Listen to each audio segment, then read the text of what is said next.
First things first, random video, right? This probably you guys won't be interested in this, but I wanted to see Wagwan. Do you remember Allison Mack? Do y'all motherfuckers remember Allison Mack? That lady that was in Smallville, and then she got in trouble because it was revealed that she was part of some weird cult. Do you guys remember that? This lady here, do you guys remember her? So I haven't watched this video yet, but this is from, what's this comedian's name? No, not comedian, actor, right? Michael Rosebaum. He interviews her, so I want to hear what she has to say. Because she got prison time, didn't she? Did she go to prison for a while? I don't know. I don't remember exactly the details, but I want to hear what she has to say about the whole thing, because it was kind of weird. So let's quickly check this out and see what she's saying. Hopefully they have timestamps. Hopefully they have fucking timestamps. Let's quickly check this out. Inside a View with Michael Rosenbaum's a little bit crazy, isn't it, of a podcast title, no? This is very Brian Callen-ish, isn't it? This is definitely rapist-like, isn't it? Brian Callen would love this title for a podcast. Inside a View with Brian Callen. You're my girlfriend now with Brian Callen. You're mine with Brian Callen. Okay, cool. Let's check out the timestamps. Where does she talk about it? There we go. Cult susceptibility and accountability. Let's see what she has to say. Did she serve any prison time? I want to find out. Yes. For her role, she was sentenced to 3 years in prison. Damn, she went to prison for 3 years. She was released early on July 3rd, 2023 after serving 21 months for a 3-year sentence. Her sentence was reduced to substantial corporation, so she snitched on everybody. Oh my God, Allison Mack. Oh my God. Her sentence was reduced due to her substantial assistance and cooperation with the federal authorities in a case against NXIVM leader Keith Raniere. Fucking hell. She snitched on the whole crew. Hold on. Anyway, let's play the video. I want you to say. So let's go to this bit. Let's go here. Cult. Yeah, let's see what she says. Just kind of grew up in that. Yeah. Do you think that need for attention and all that kind of equated into what inevitably happened? Yes, I would say less the need for attention and more the need to be great. Like I needed to be the best at whatever I was doing. But it wasn't a power thing to you. What, the attention or the greatness? The attention, the greatness, all that. I wasn't like seeking power, but I won't lie and say that power didn't feel good. Right. And I definitely feel like that's something that when you're on house arrest for 3.5 years and then you're in prison for 2 years, you spend a lot of time thinking about what happened and how you got to where you are and what you did. And I can't. Before I talk, because I feel like she's not taking any responsibility for it.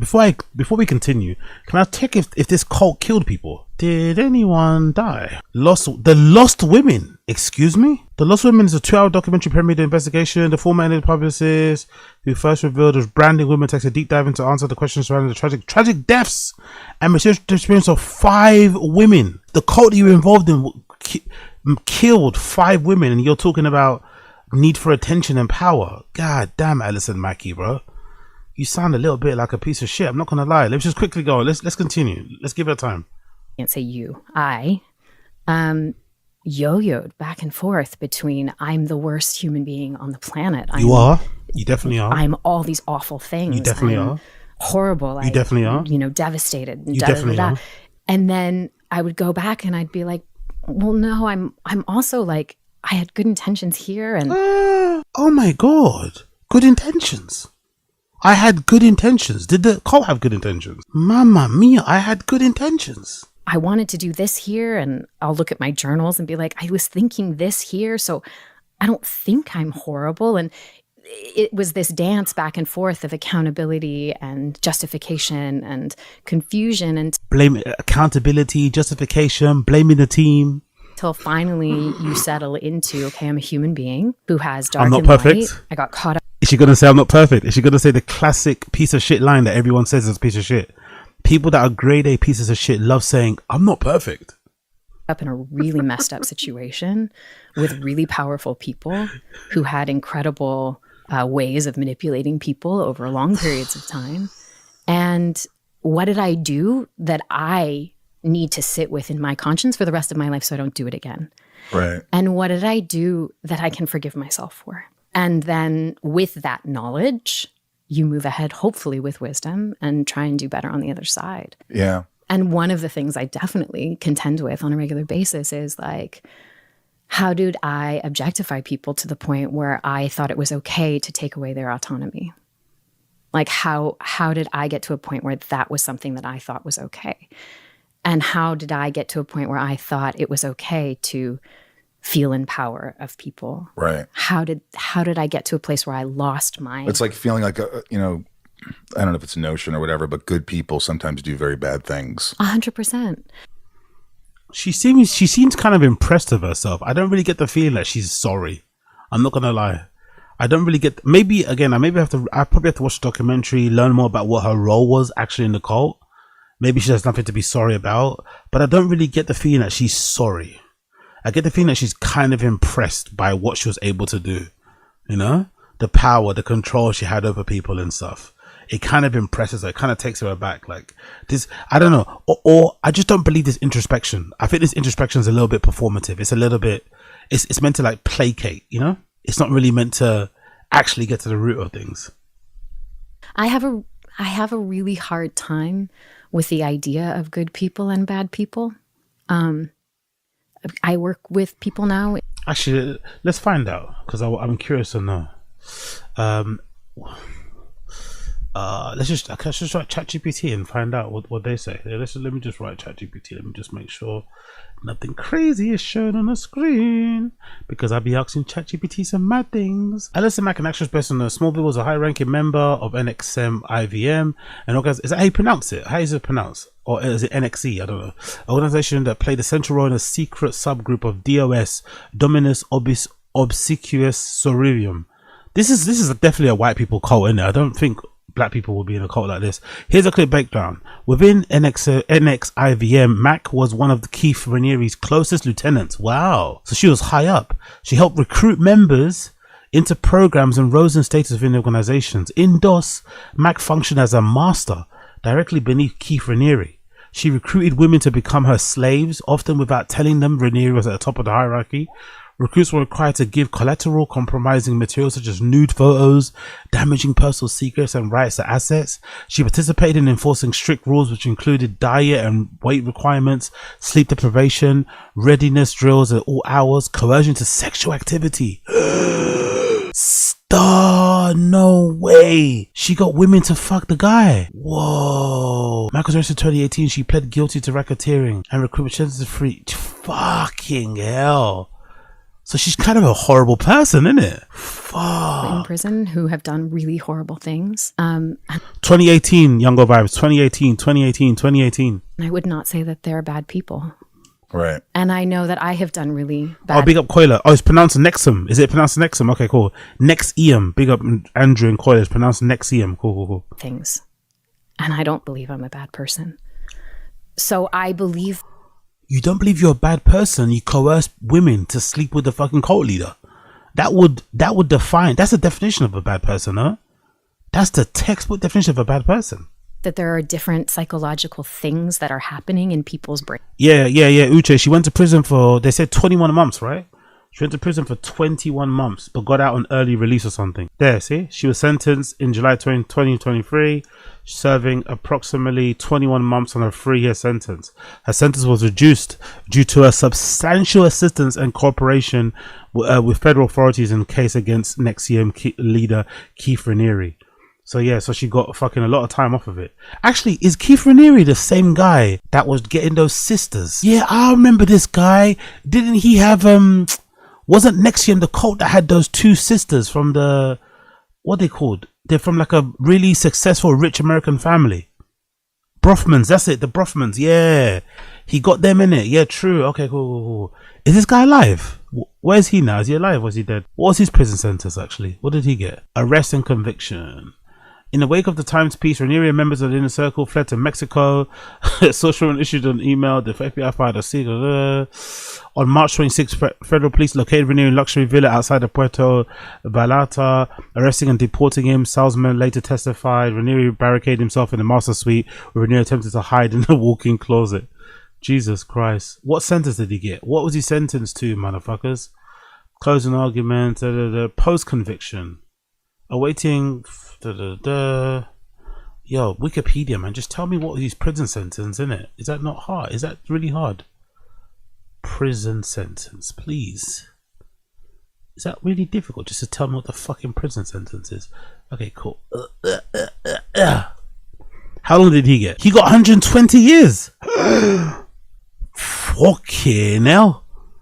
Holy shit. Keith Raniere was sentenced to 120 years in federal prison for his role as a leader of NXIVM's sex cult. The sentence was handed down October 27th. How can this Allison Mack girl say she doesn't think she's a bad person when she was a lieutenant in a sex cult? You were a lieutenant in a sex cult and you don't think you're a bad person? Sentence duration 120 years, 30 life sentence. Conviction in June. He was convicted for sex trafficking, attempted sex trafficking conspiracy, racketeering, forced labor conspiracy, wire fraud, or I guess that's relating to the Brothmans because he stole a bunch of money from those girls, and possession of child pornography. God almighty. He was also ordered to pay 1.75 million and over 3.4 million to restitution to 21 victims. Raniere is currently incarcerated in the United States Penitentiary in Tuscan. Allison Mack, you are a bad person. I'm sorry. A lieutenant in a sex cult where your leader gets 120 years and you don't think you're a bad person.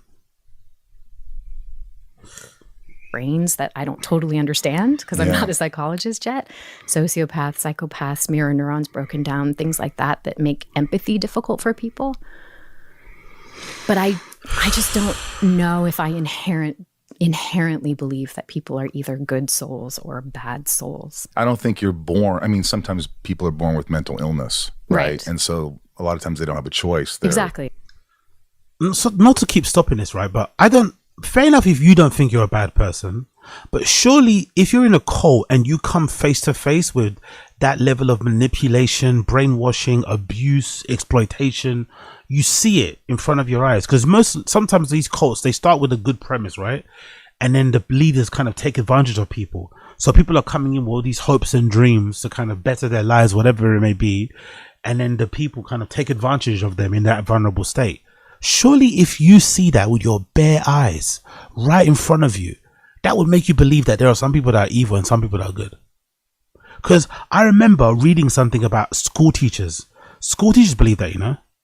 School teachers believe that. I think they say school teachers are the ones who believe the most in evil and good, evil and bad, or bad people and good, good people and evil people. Because school teachers can say, yeah, categorically, I will have children here who you can tell this kid's going to be a bad kid, you know? Nothing to do with their parents. You know what I mean? It's just, this kid was just born fucked up. It just is what it is. So the idea that this woman could be in a cult with a leader that's serving 120 years in prison and she could not honestly say, yeah, there are some people who are bad and good, and she's just sitting here making excuses, is kind of fascinating. I'm not going to lie. It's almost like she's still brainwashed. The inside of their brain looks completely different than ours. It doesn't make it okay, but it's, it's tough. It's hard to sort of make that analysis on people that, especially like I knew you and you were nothing but a pro and fun to be around and doing fun things and had your friends, and on set it was. So when people ask me, I was like, I don't believe it. Can I believe it? And they're like, could you believe it? I mean, she was like me in a way that she always needed attention, but it's shocking. Maybe it's difficult because they were former work colleagues. They're on the same show and stuff. But you've got to ask more questions, man. You've got to really get in there because she wasn't accused of she wasn't accused of not paying taxes, She wasn't accused of convicted of fucking running a couple red lights, speeding on a highway somewhere, speeding in a fucking school zone. She was involved in some heavy shit. Shocking. It was shocking. It was like, how do you get there? And so when I watched the documentary, the first episode, I remember sitting there and I looked at my buddy and I go, fuck, I joined this, because it was about self-help and it was a positive thing. And it was like giving you confidence and all these things and people wanting to be better. And that's what and obviously it took a dark turn and things started to happen.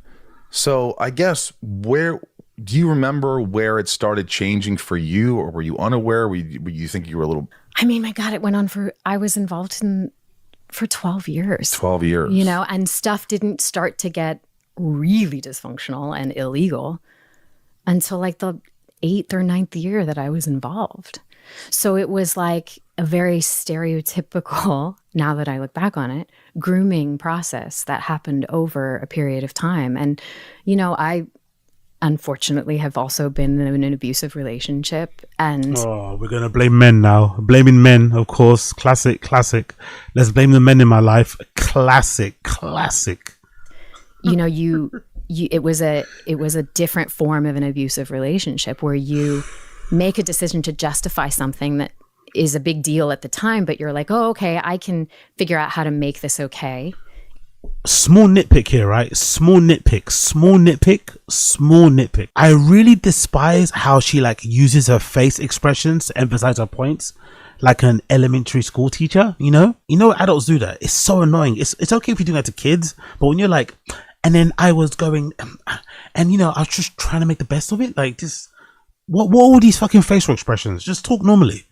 It's fucking pissing me off in my head, and then that becomes okay and normal, and so then the next thing that happens that's extreme, you justify and figure out how to make it okay and normal, and then all of a sudden you're like doing something totally different than what you ever expected yourself to do. But it happened incrementally over time. What it kind of reminds me of, and I've never done this before, right? But what it kind of reminds me of, I've never done this, but I think this is the archetypal. When you go to a bank and you're applying for a loan and you meet someone that's like a do-gooder, like a job's worth, but they try and appear all happy and loose and fun. Like, oh my God. And I say, oh my God, I love that jacket. Wow, look at your hair. Oh wow, I wish I could. You got a bit of talent anyway. I wish I could be on holiday. Anyway, how can I help you today? Like, oh, I'm looking to apply for a loan. Okay, great. So, do you have your passport, your birth certificate, your blood work? And she starts acting like it's not too much, but it is. But she's asking for a lot of stuff. It's like, no, I was only told to bring my ID and proof of address. Yeah, but well, that's funny you say that, but really we require 4 forms of ID, 6 proofs of address, as well as 18 character references.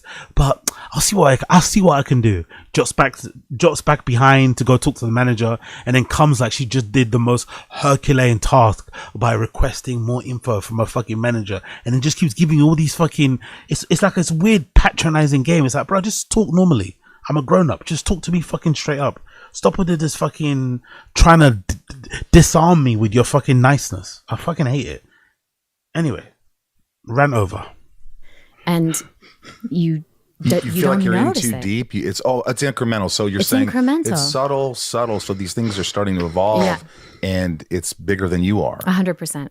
And I mean, in NXIVM, you're dealing with a person who is, I don't know what his I don't know. I wouldn't pretend to psychoanalyze Keith Raniere, but he is really good at manipulating people, as evidenced by the people that he manipulated in the cult. These were not stupid people. These are not people that didn't have resources. These were intelligent, well-resourced people. And that's what I noticed too in the first episode that I was watching. Yeah, who were longing for something that he said, I can help you with. And then he gave just the right amount of help to get you to believe that you needed him to be good, to do what you wanted to do in your life, to heal yourself, you to be a kind person. You invested a lot of time in this. 100%. 100%. And the return on the investment, there were positives, right? So you're like, well, this was good and I feel better here. So, okay, I'll justify doing this other thing. It wasn't like it was all dark and all bad and all abusive, out the gate. Right. It was great. And then it was not great. Right. But did you see people leaving at a certain point? Did that concern you? Like, oh, they're leaving. Was there any kind of talk why they were leaving, or? There was always a justification. There was always oh, well, it's because of this person's psychodynamic and this fear that they came up against that they just weren't able to get past. It was that growth just wasn't that important to them. It was that they couldn't. And that's coming from Keith? Keith and yeah. Right. And then everybody. It starts with Keith and then it's a cult, right? So it's this insidious little community where everybody stays connected to each other and everybody's reinforcing the belief system that everybody has. And then you get in so deep that you're and that was the problem that I really came up against which is why I would say it took me a year to really come to terms with what had happened, because if I recognize that I was wrong and that everything that we were doing was for bad things, not for good things, then I have to attend with the fact that I did some really bad things. And what does that mean about me? The thought of prison always terrifies me. Like, oh my God. But like, she's acting as if like it was somebody else that did it. The detachment is fucking. Maybe it was a legit cult where the guy was brainwashing people and she kind of doesn't remember anything that happened. But her detachment from what happened and acting as if like it was a different person that did the things that she did is kind of insane. I'm not gonna lie. It's kind of insane. It's really insane. But anyway, whatever, man. Whatever. It is what it is. It is what it is. It is what it is. It is. Actually, I want to hear about her better. But let's hear a little bit more arrest and then I'll move on. Let's hear a little bit about this is like isolation after arrest. Let's hear a little bit more about this. When you were speaking to these prosecutors and FBI agents and all these people, how many hours collectively did you talk with them? Oh, God, I don't even know. Are we talking 20, 30, 40, 50 hours easily? Yeah. It was walking through the gates of hell. It was horrible. Were they ever aggressive? I mean, like The Wire aggressive? No. Like you need to say this. You need to tell us. There were, and it was difficult because I was still figuring out what had happened and was still kind of trying to understand. I mean, you think it's confusing for you on the outside. Imagine being the person who's living it. Right. Like, I was like, what happened to me? What is going on? And so... What happened to me or what you did? What do you mean what happened to me? You mean what you did about what happened to me? The language is bizarre, isn't it? You did that shit. What happened to me? What did I drink? What type of spell did he put on me? Spell? Bitch, you were branding people. You were making women fuck the guy. Like, excuse me? You were running their pockets. You were selling them dreams. What happened to me? Yeah, there were moments during the it's called proffering. So when you decide to cooperate with the government and give them information about your former co-defendants, snitch. They spend time with you. Part of it is them testing to see if you could testify, if you would be a good person to go on the stand. And a bigger part of it is just getting the information from you that they can use to prosecute. Did you ever take a lie detector? No. No, they didn't ask you to do that. They didn't ask me to do that. But you feel, I just felt crazy, and there were so many moments when I first came home on house arrest, after I first got arrested, I would just wail in my bedroom, my childhood bedroom, and just say, I'm not crazy. How about the victims then? What about the victims? Like I should not say much about the victims. What about the victims then? If you're wailing, what about the victims that you put through that abuse?